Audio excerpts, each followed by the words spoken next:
tal, hermanos? Un placer estar con ustedes nuevamente. Este verano porque todavía estamos en verano, estamos en marzo del 2020, ha sido caluroso. Y esta tarde está calurosísima, pero bueno, tendremos que... es de esperar que podamos aguantar para poder encontrarme con ustedes y poder hablar un poco más de la Biblia, ¿no es cierto? Y también ya es tarde, porque ¿qué hora es? A ver, déjenme ver. Son las 6:15, son las 6:14, así que ya es tarde. Por lo tanto, vamos a confiar en Dios que sí pueda estar con ustedes este rato sin necesidad de achicharrarme, sin necesidad de sudar tanto, ¿no es cierto? Porque eso es lo que pasa cuando hace mucho calor. El tema que quisiera hablar hoy día con ustedes lleva por título El origen del pecado. Y vamos a empezar con un texto de Apocalipsis, Apocalipsis capítulo 12, versículos 7 al 9. Apocalipsis 12, entonces, 7 al 9, que nos dice lo siguiente. Después hubo una gran batalla en el cielo. Miguel y sus ángeles luchaban contra el dragón, y luchaban el dragón y sus ángeles, pero no prevalecieron ni se halló ya lugar para ellos en el cielo. Y fue lanzado fuera el gran dragón, la serpiente antigua, que se llama Diablo y Satanás, el cual engaña al pueblo entero, fue arrojado a la tierra, y sus ángeles fueron arrojados con él. Aquí encontramos entonces el origen del pecado. El origen del pecado no fue aquí en la tierra, sino muy lejos de aquí. En el cielo. En el cielo. Por un ángel, ya, que se transformó en el diablo y Satanás. La serpiente antigua la llama aquí el libro de Apocalipsis, ¿no es cierto? Y ese ángel se rebeló contra Dios, ¿no es cierto? Claro que sí. Por eso dice, después hubo una gran batalla en el cielo. Miguel y sus ángeles. Miguel es quien como Dios. Eso significa ese nombre. Y por lo tanto, cualquier persona que se llame Miguel, ese es lo que significa. ¿Quién como Dios? O sea, alguien igual a Dios, vaya nombre, ¿no es cierto?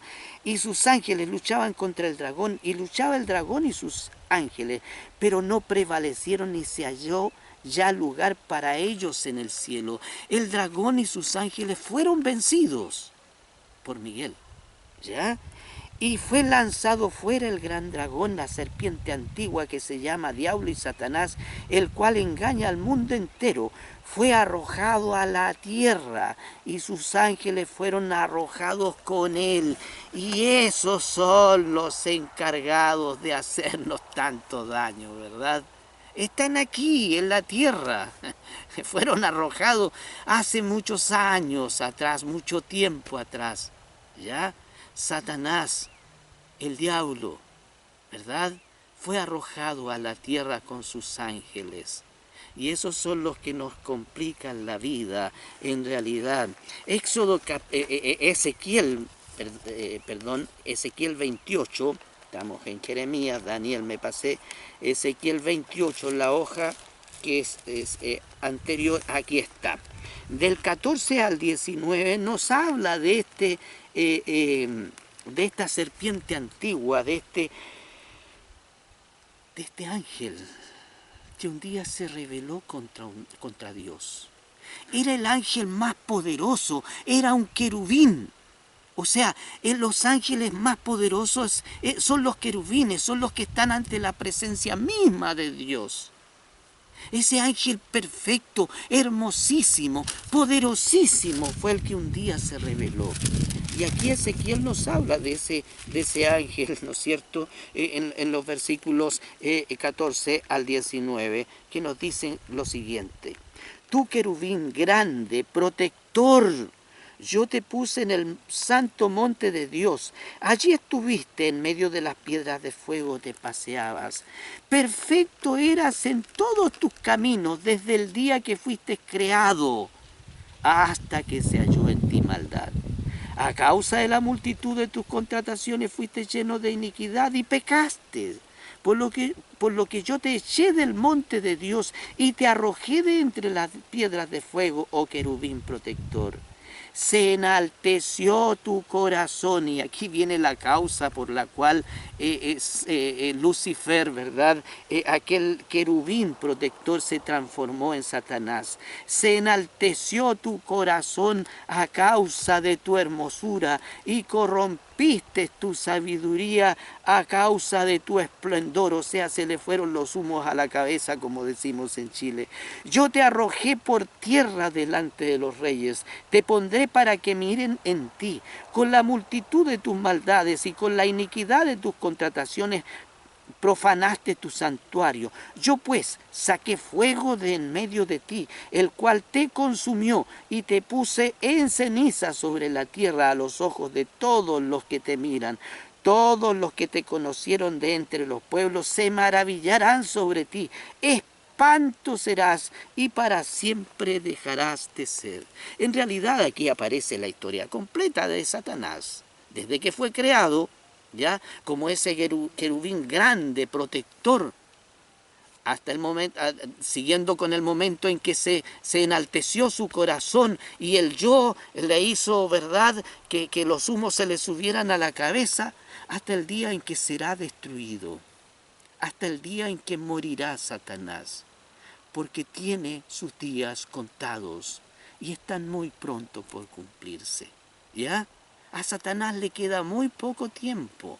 Sí, esta es la historia completa entonces, pero Satanás no era un cualquier diablo, un diablo cualquiera.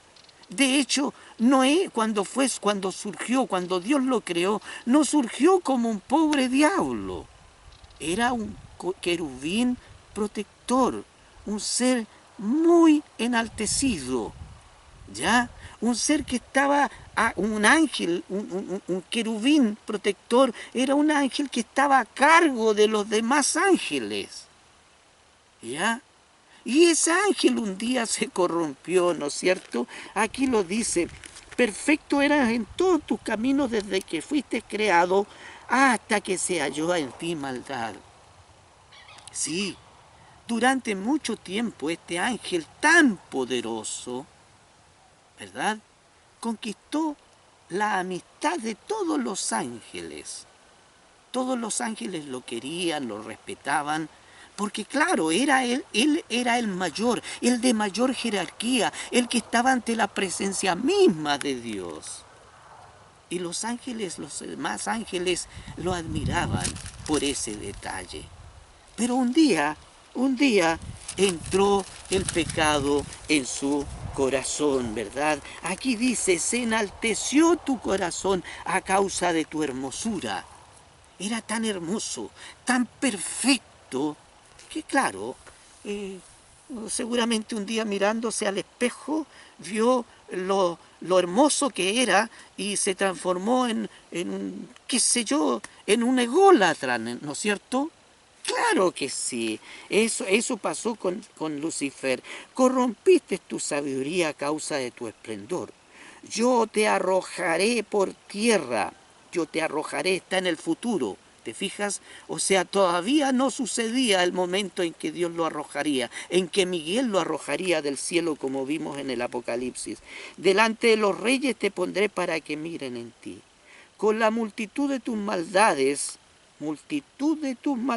fíjense, y con la iniquidad de tus contrataciones profanaste tu santuario, profanaste tu cuerpo, a eso se refiere el santuario. Yo pues saqué fuego de en medio de ti, eso será en el futuro, el cual te consumió y te puse en ceniza sobre la tierra a los ojos de todos los que te miran. Todos los que te conocieron de entre los pueblos se maravillarán sobre ti. Espanto serás y para siempre dejarás de ser. Qué lindo es saber que un día el pecado tendrá fin. Lucifer, Satanás, un día tendrá fin.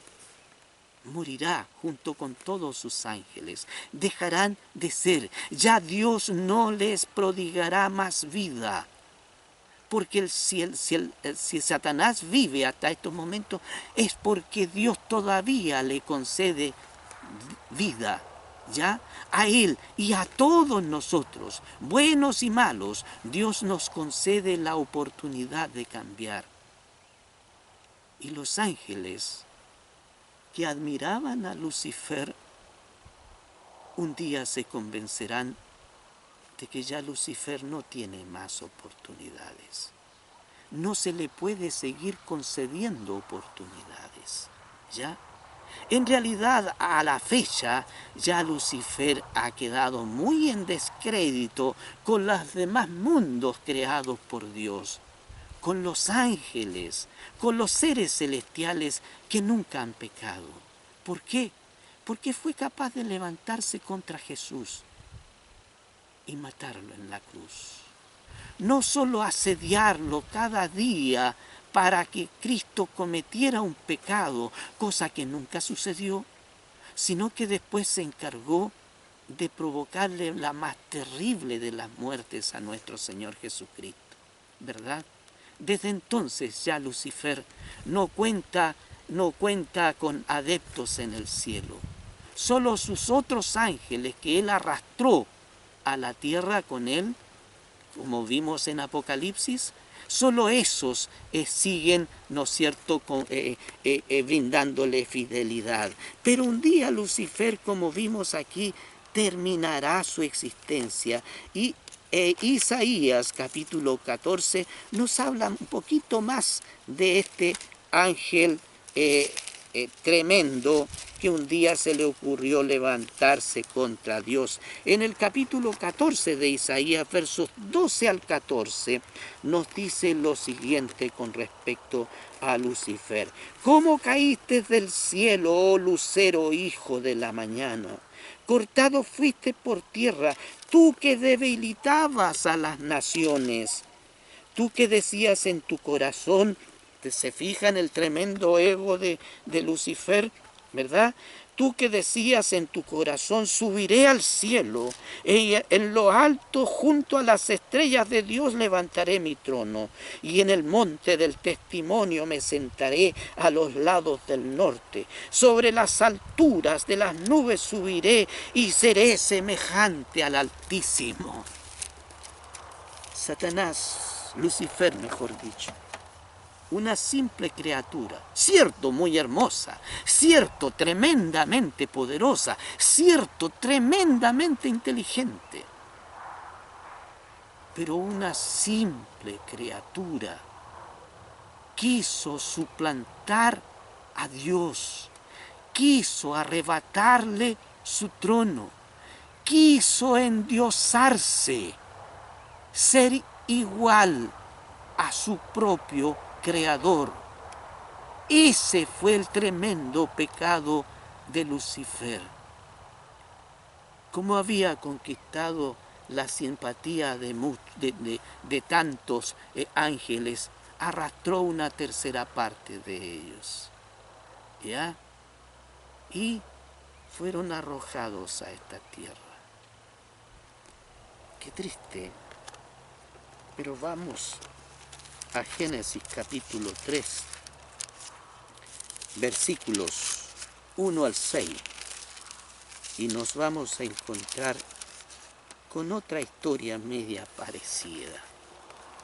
Otros personajes que quisieron endiosarse, pero antes permítanme beber un poco del agua, como que se está aplacando un poco el sol, la radiación solar.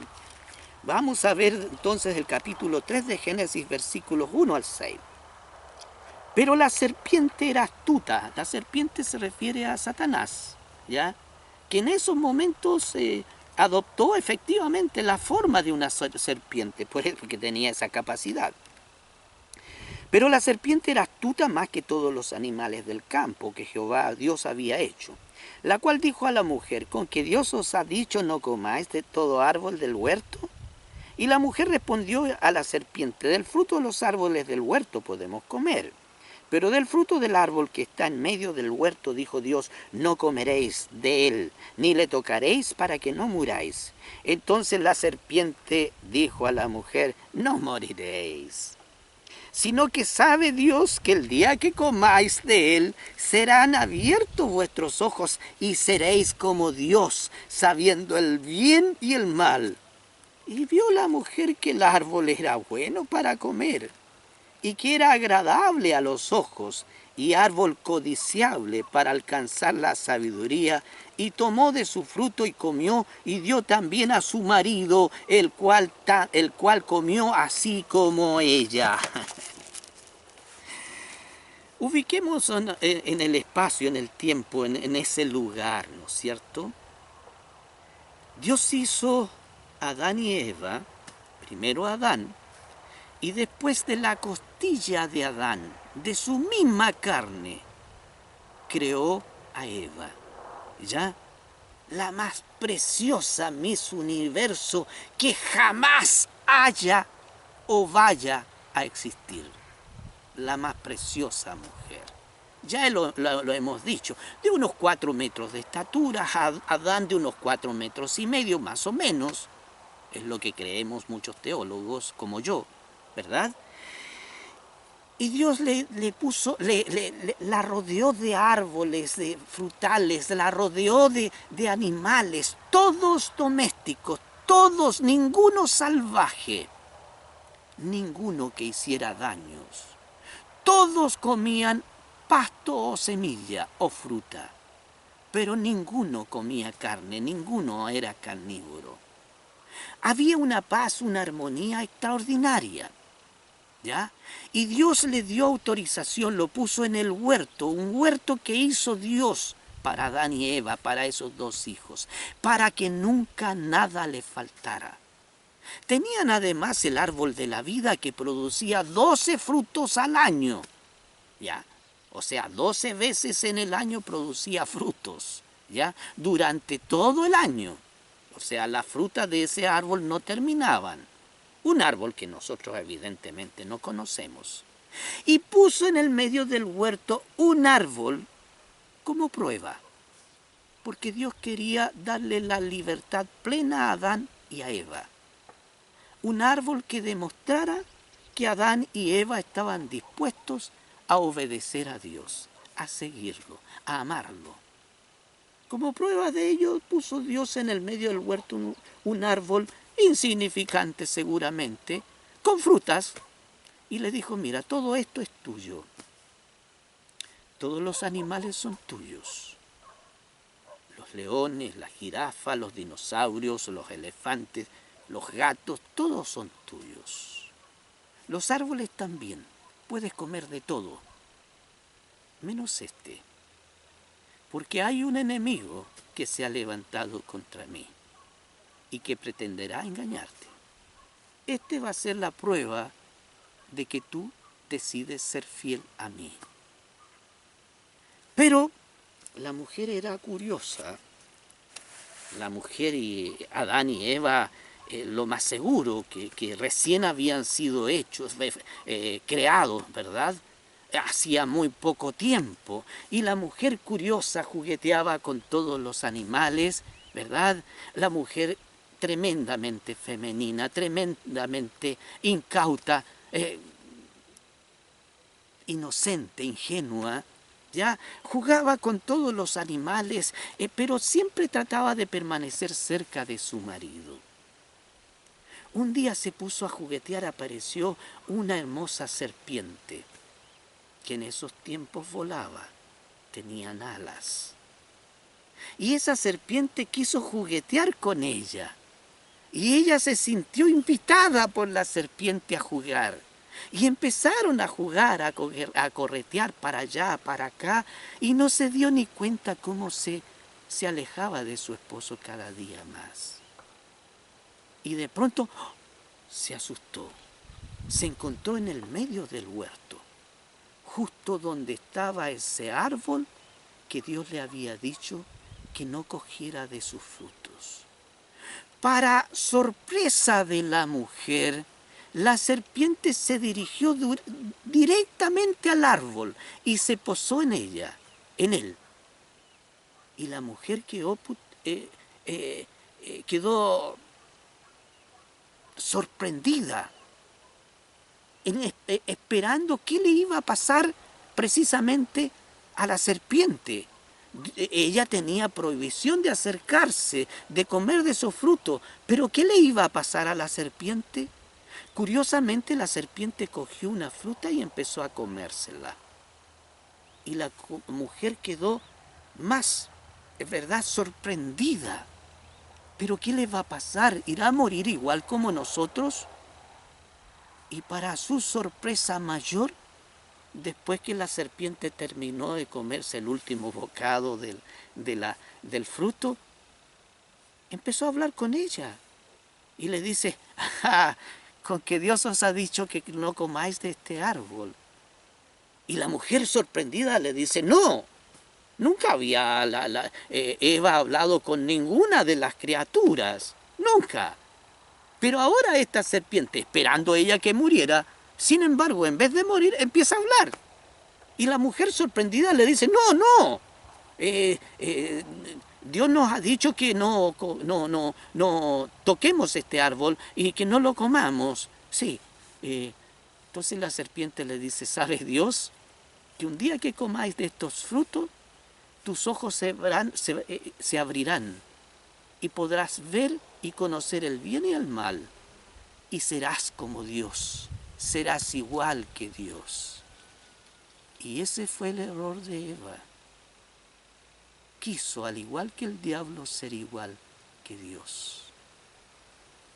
Y antes de volver a consultarle a su marido, o antes de consultarle a Dios personalmente, le creyó a la serpiente, cogió del árbol, cogió del fruto, le pareció un lindo fruto, se lo empezó a comer y se sintió emotivamente muy bien, se sintió excelente y entonces cogió más frutos y se los llevó a su marido, el cual también comió. Así comenzó el pecado en los hombres, entre nuestros padres, entre nuestros primeros padres. Y así continúa hoy, ¿verdad? Claro, sí. Seréis como Dios. La ambición de ser semejante a Dios, ¿no es cierto? El desobedecimiento a Dios. El pecado de Adán y Eva no fue baladí. No fue un simple pecado. Ellos tuvieron hambre y por eso cogieron esa fruta. No, si tenían todo el huerto, tenían todas las semillas, tenían todas las nueces del mundo, tenían todas las almendras del mundo, tenían todas las brevas, los higos, tenían toda la fruta que producía todo el año. No fue hambre, no fue un pecado baladí, no fue un pecado liviano. Simplemente fue querer ser semejante a Dios. Fue querer destronarlo, lo mismo que hizo Satanás. ¿Ya? Ese es el pecado. Desobedeció. En vez de obedecer a su creador, le creyó a una criatura. ¿Ya? En vez de ir a consultar a su esposo o consultar a Dios, con quien podía hacerlo directamente, prefirió creerle a esa simple criatura. Y comió. Y desde entonces el pecado reina en la tierra entonces. Eclesiastés capítulo 7. ¿Qué nos dice Eclesiastés? Capítulo 7. Nos dice ahí lo siguiente en el versículo 29. He aquí solamente esto he hallado, dice el predicador. Salomón, ¿no es cierto? He aquí solamente esto he hallado, que Dios hizo al hombre recto, pero ellos buscaron muchas perversiones. Dios hizo originalmente al hombre recto, sin la tendencia a pecar, pero el hombre se corrompió. Hasta el día de hoy, ¿no es cierto? Hasta el día de hoy. Y el hombre se ha encargado de pervertirse día tras día más y más, de tal forma que nuestra sociedad actual muy bien se parece a Sodoma y Gomorra, muy bien se parece a la sociedad antediluviana, a la sociedad que existía en los tiempos de Noé antes del diluvio. Sí, la mujer hoy día, por ejemplo, se siente diosa, dueña de dar vida o de matar. Por eso solicita, quiere el derecho que cree que le pertenece de abortar libremente, de matar incluso a sus hijos. Qué triste, qué triste. Y el hombre también, ¿ya? El homosexualismo, el mal llamado homosexualismo, porque homosexualismo significa homosexual significa simplemente hombre sexual, y yo no conozco a ningún hombre que no sea sexual, a ninguna mujer que no sea sexual. Los únicos asexuados son los ángeles, pero el hombre y la mujer son sexuales, así que ese término que algún ignorante acuñó y que a los demás les pareció bien, está mal hecho. ¿Ya? Los maricas nunca han sido homosexuales, son maricas, son gay, llamémoslos así. Pero la palabra homosexual no corresponde, no está bien acuñada. Homo sapiens, hombre sabio. Homosexual, hombre sexual, está mal hecho, ¿verdad? Mal acuñada esa palabra. Algún ignorante la acuñó sin saber lo que inventaba y a los demás les pareció bonito. Sí, el hombre hoy en día se siente con libertades, con derechos que no le corresponden. No los tiene. Dios no se los ha dado. El único que tiene derecho a quitar la vida es Dios. No es una mujer a sus propios hijos que tiene en su vientre. No es bonito eso. Y un día esa mujer puede tener con el tiempo fuertes remordimientos. ¿Ya? Sí, las personas cambian. Y esa mujer, y yo he conocido a lo largo de mi ministerio muchas mujeres con serios daños psicológicos por haber sido capaz algún día de manchar sus manos con sangre de sus propios hijos que tenía en su vientre. Cuidado con esa libertad, ¿ya? No, ninguna mujer tiene derecho a abortar, salvo por indicaciones médicas, por cierto. ¿No es cierto? O por alguna condición especial. Si una mujer ha sido violada, ultrajada y han quedado severos daños en su cerebro, bueno, claro, sí, pero no aborto libre. No, eso es endiosarse. El feminismo y el machismo son las dos caras de la misma moneda, son extremismo. ¿Ya? El machismo ha existido siempre, en muchas sociedades, y es muy generalizado y es terriblemente salvaje. Pero el feminismo también ha existido. Hay muchas mujeres, ¿verdad?, en muchas sociedades donde ha existido el matriarcado, ¿ya? Claro que sí. Así que cuidado con esas cosas, cuidado con querer endiosarse, como lo quiso hacer un día precisamente Eva, ¿no es cierto? He aquí solamente esto he hallado, que Dios hizo al hombre recto, pero ellos buscaron muchas perversiones. Y vean la sociedad actual, llena de pervertidos, lleno de sodomitas, ¿ya?, y de tanta gente pervertida, ¿no es cierto?, que pervierten niños, ¿verdad? En fin, hay mucha gente así hoy en día. Primera de San Juan, primera carta de San Juan, vamos a verla rápidamente porque el sol se está ocultando y hay que terminar luego el tema, ¿no es cierto? Primera de Juan, capítulo 3, versículos 4 al 8. Dice ahí: todo aquel que comete pecado infringe también la ley, refiriéndose a los 10 mandamientos. Pues el pecado es infracción de la ley. Todo pecado tiene relación con los 10 mandamientos, o sea, con algo que se hace contra los 10 mandamientos, ¿ya?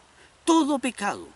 El egoísmo, ¿ya? Es una persona que ha destronado a Dios de su corazón y se ha puesto a sí mismo. El orgullo también, pues. Una persona orgullosa, altiva, es aquella persona que se considera superior a Dios o superior a cualquier otra persona. ¿No es cierto? Así que todo pecado conocido en la actualidad como tal, es un atentado contra los 10 mandamientos. Hagan el ejercicio, busquen alguna cosa que consideren que está mal y vean si tiene o no tiene relación con los 10 mandamientos, y la tendrá, ¿verdad?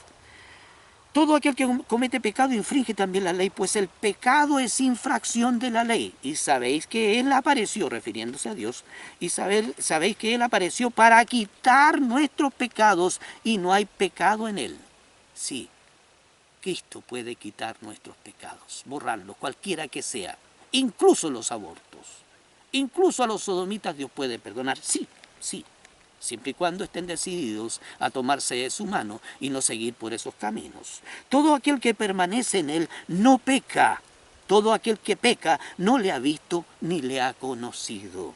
Hijitos, nadie os engañe. El que hace justicia es justo como Él es justo. El que practica el pecado es del diablo, porque el diablo peca desde el principio. Para esto apareció el Hijo de Dios, para deshacer las obras del diablo. Todo aquel que es nacido de Dios no practica el pecado, porque la simiente de Dios permanece en él y no puede pecar porque es nacido de Dios.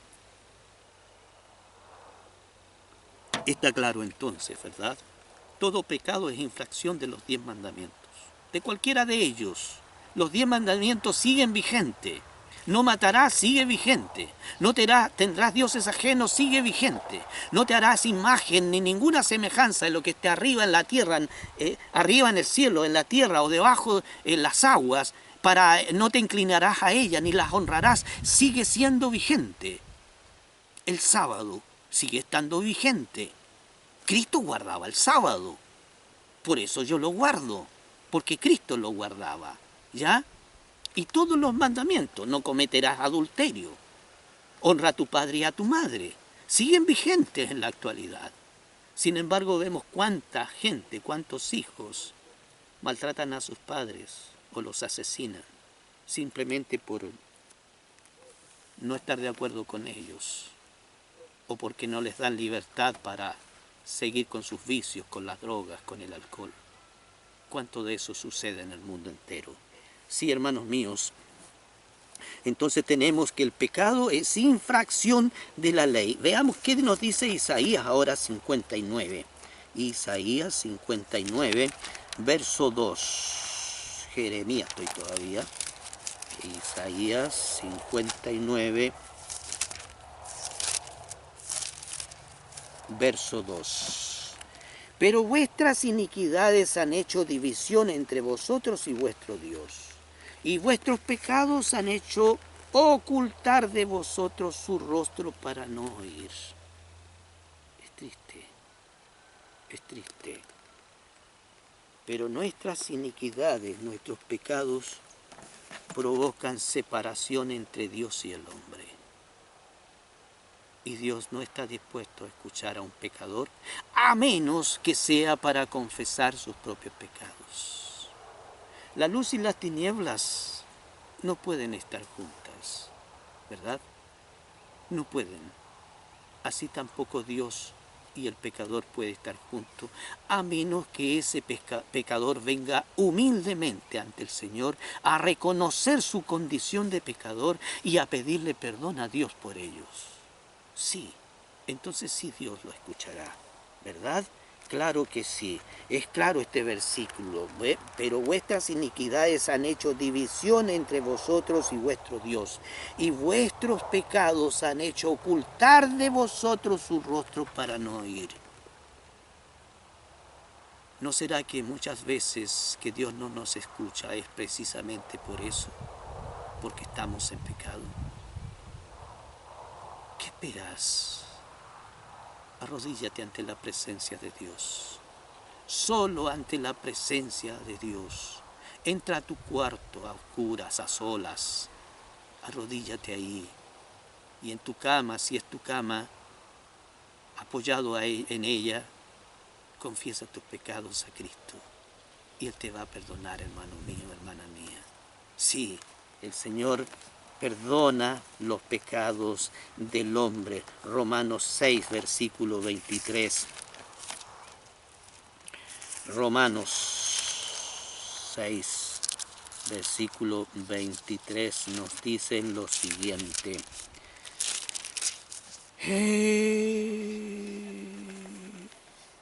Porque la paga del pecado es muerte, mas la dádiva de Dios es vida eterna en Cristo Jesús, Señor nuestro.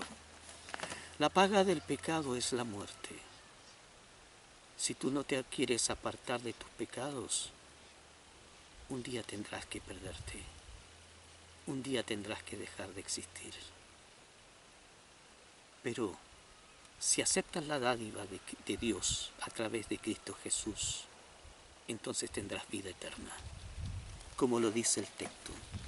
Porque la paga del pecado es muerte. Mas la dádiva de Dios, la dádiva se refiere al regalo, a lo que Dios nos da. Mas la dádiva de Dios es vida eterna en Cristo Jesús, Señor nuestro.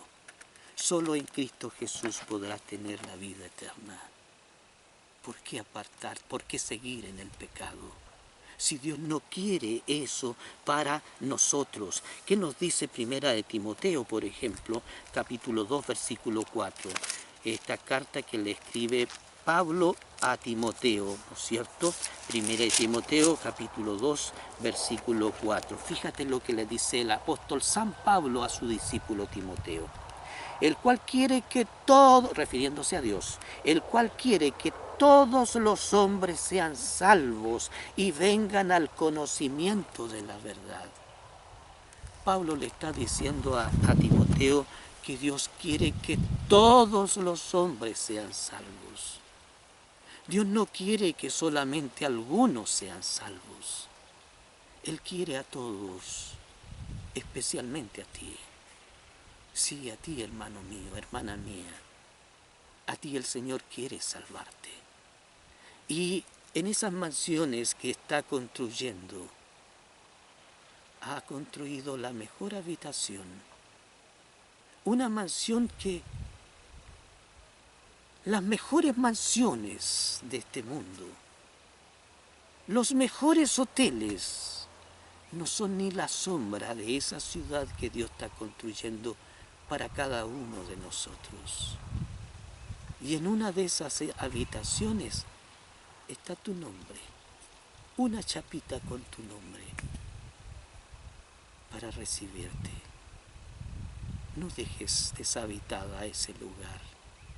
Acepta al Señor, entrégate a Él y tómate de su mano para que Él cambie tu vida, porque yo no puedo cambiar por mí mismo, tú no puedes cambiar por ti misma, tú tienes que ir ante Dios de la manera como te encuentras, tan pecador como lo eres, y Dios no te va a rechazar si tú vas a Él y le pides perdón por tus pecados cometidos. Dios no te va a rechazar. Ya, Dios no quiere la muerte de nadie. Dios no quiere que nadie se pierda, como dice Timoteo 2:4, ¿verdad? El cual quiere que todos los hombres sean salvos y vengan al conocimiento de la verdad. Dios quiere que tú, sí, tú, especialmente tú, seas salvo y que vengas al conocimiento de la verdad. Sí, Dios quiere salvarte. Dios te ama, hermano, hermana mía, amigo, amiga mía. Dios te ama por sobre todas las cosas de este mundo. Veamos qué nos dice Santiago ahora. Santiago capítulo 4, ¿qué nos aconseja Santiago en el capítulo 4, versículo 7 al 8? Santiago, aquí está. Santiago 4, 7 al 8.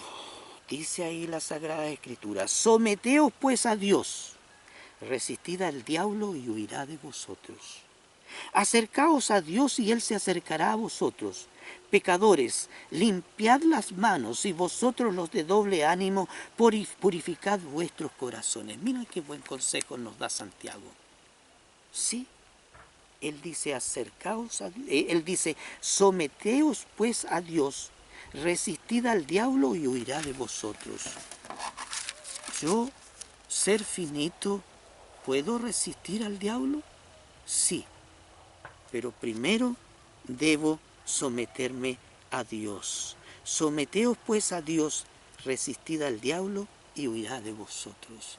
Lo primero que tengo que hacer es someterme a Dios, es entregarme a Dios con cuerpo y alma. ¿Ya? Entonces sí, el diablo ya no tendrá más injerencia sobre mí. No se sentirá con derecho de tenerme. ¿Sí? Claro que sí. Acercaos a Dios y Él se acercará a vosotros. Pecadores, limpiad las manos, y vosotros los de doble ánimo, purificad vuestros corazones. Y finalmente Ezequiel capítulo 33, verso 11, texto que he leído en varias ocasiones, 33, verso 11, pero que es tan hermoso porque yo veo aquí el ruego, la súplica de Dios en favor tuyo. Mira cómo el Señor te habla. Mira las palabras que te dice. Dice en el capítulo 33 de Ezequiel, versículo 11, lo siguiente. Diles, se refiere a mí, diles: vivo yo, dice Jehová el Señor, que no quiero la muerte del impío, sino que se vuelva el impío de su camino y que viva. Volveos, volveos de vuestros malos caminos. ¿Por qué moriréis? Dios no quiere tu muerte, por pecador que seas. Dios no quiere perderte. Tú eres su hijo. Un día Él te trajo a la existencia. Él no quiere perderte. Solo quiere que vuelvas a Él. Y te lo suplica. Mira cómo te lo repite. Te lo vuelvo a leer el versículo. Vivo yo, dice Jehová el Señor, que no quiero la muerte del impío. O sea, Dios no quiere la muerte del pecador, sino que se vuelva el impío de su camino y que viva. Dios quiere que vivas. Dios quiere darte la vida eterna. Sí, y fíjate cómo te suplica: volveos, volveos de vuestros malos caminos. ¿Por qué moriréis?